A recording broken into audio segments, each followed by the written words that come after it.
see if it's going to start. Is it because I'm moving? I think it started off with that. But I think because of the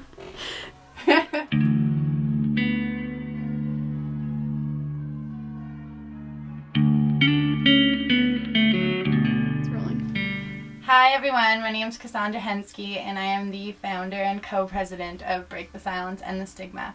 Today we are starting something really exciting. We are launching our new bi-weekly videos called Breaking the Silence, where we will be showing individuals' personal stories of living with mental illness.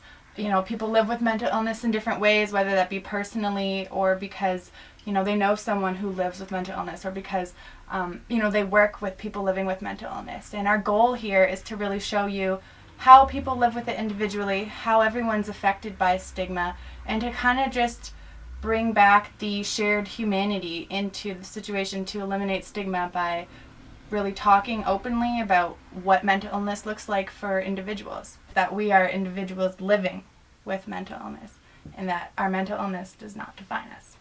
So today we are starting off in my room. Our first video, we really want to try to make them, you know, comfortable videos where you're in your own personal space and it really feels like you're having a one-on-one conversation with someone.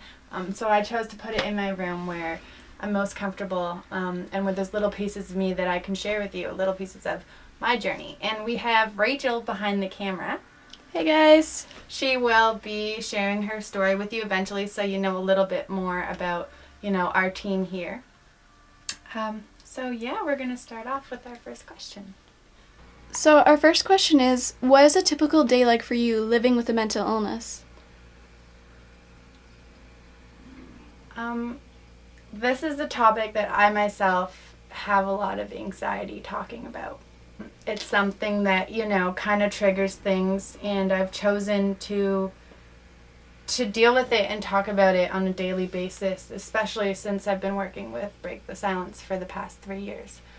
You know, I live with every day, but I live with it in very different ways than I used to when I was first diagnosed at 13. I was diagnosed with depression and anxiety when I was 13 years old, and I had a really hard time dealing with that. You know, it affected my life in a lot of different ways, but as I got older and, you know, increased my support system and learned about myself and learned what worked for me and what support works for me and, you know, what exactly these diagnosis meant to me, I learned how to deal with it a lot better. So I live with mental illness, you know, because I'm affected by it myself, but also because my family members and friends and a lot of people around me are affected by it as well.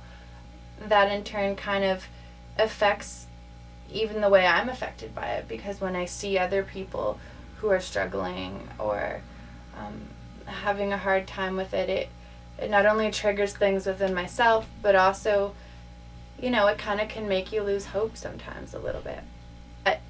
One thing I've really learned is that if you look for the hope and you look for the positivity, you know, whether that be in song lyrics or in movies or quotes or whatever it is, you really can find it. You just need to look for it.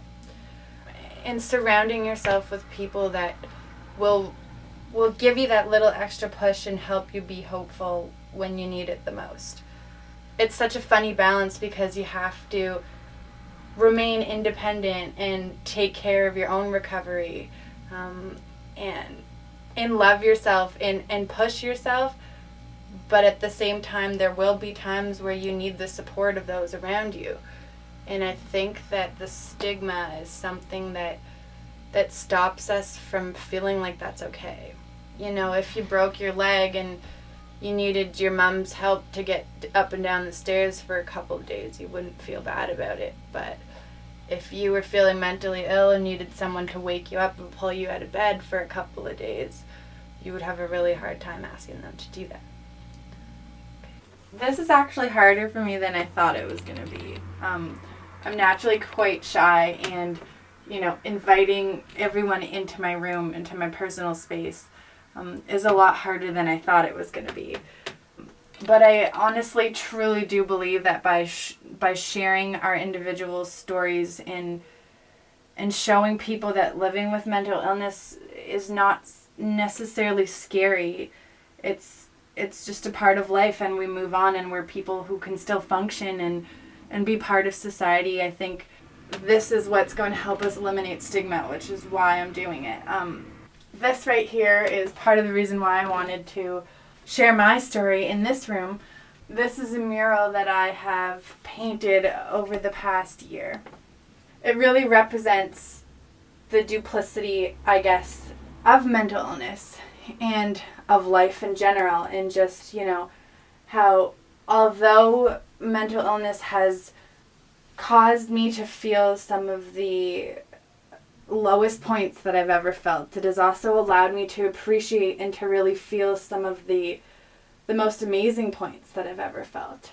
And, I've kind of worked on both sides of these over the past years. When I felt, lower or in my darker points, I've worked on this side.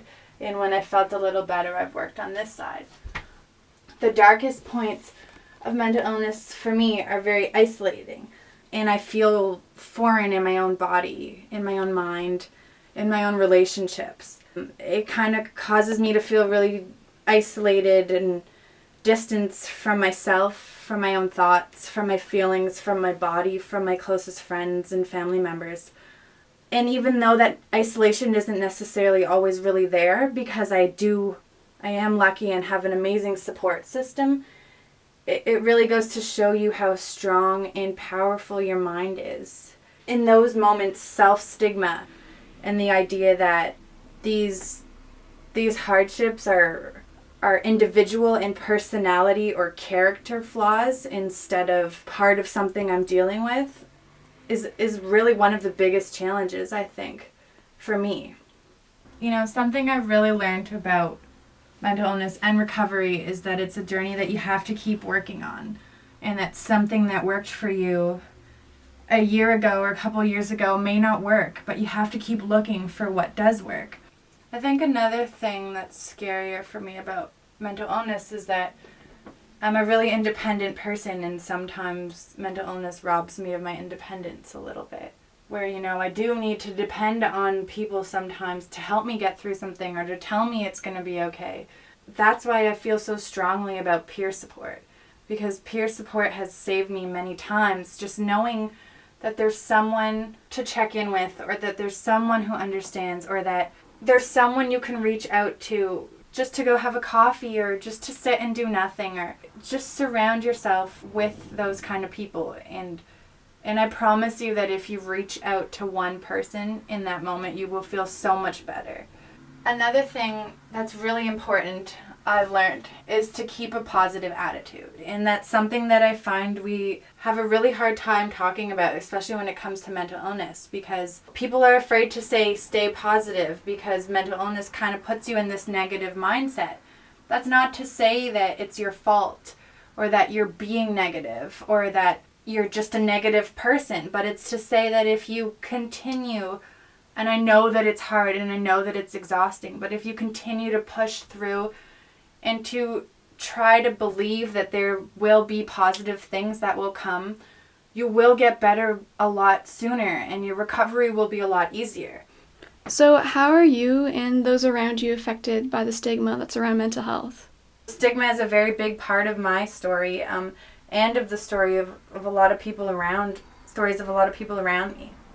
It's scary to put my own story out there on the internet. Stigma just pushes us so far apart from each other instead of bringing us together and helping us understand each other on this issue.